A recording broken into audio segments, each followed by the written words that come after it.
Since Fela's death, and probably even at the latter part of his life, there's been a lot of talk about his various transformations. The most important transformation was going from being a rather high-born, young, educated Nigerian, interested in playing music, and in particular jazz music, to being a type of African rock musician, to being the inventor of an unheard of form that combined African high life, rhythm and blues, and funk, to being a recognized rock star that became politicized through his association with a young American woman, Sandra Isidore, in the ferment of the early 70s in New York and Los Angeles. Fela's political awakening ran parallel to many such movements around the world. If you think about the period of 1968 through 1974, there was all sorts of student uprisings, various groups of people fighting for their rights to be represented by their government, a rethinking of the geopolitical map around various sects and around various religions and democratic institutions. Fela's own particular brand of this could maybe be capsulized in his struggle for authenticity.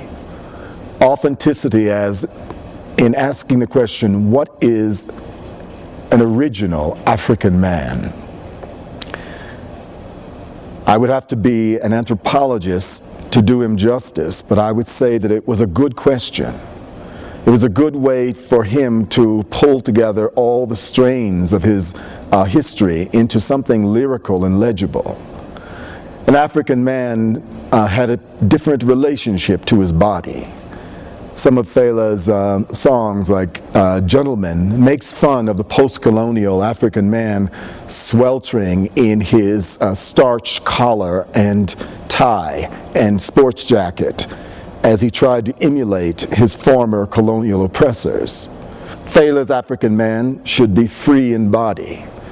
Fela's African man should have a robust sexuality.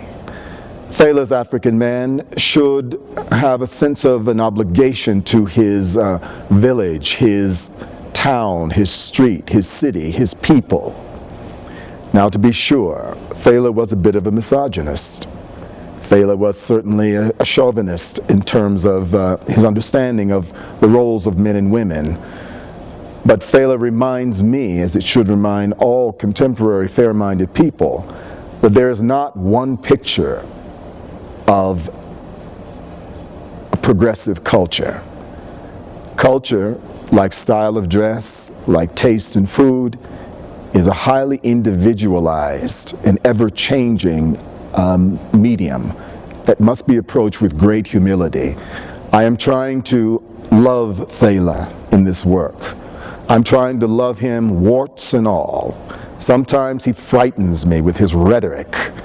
Sometimes he frightens me with what he does not see about his own actions and the results of those actions. But what I love about him is that his politics and his desire for art making and beauty and meaning and truth ring so true in his music and in the legacy that he has left. Fela, like Bob Marley, like Che Guevara, is one of those persons who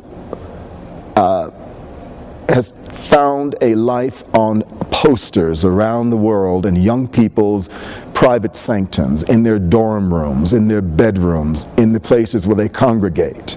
He speaks about a type of rebellion, but a rebellion that has as its ultimate goal authenticity, truth, yes, peace, and beauty even.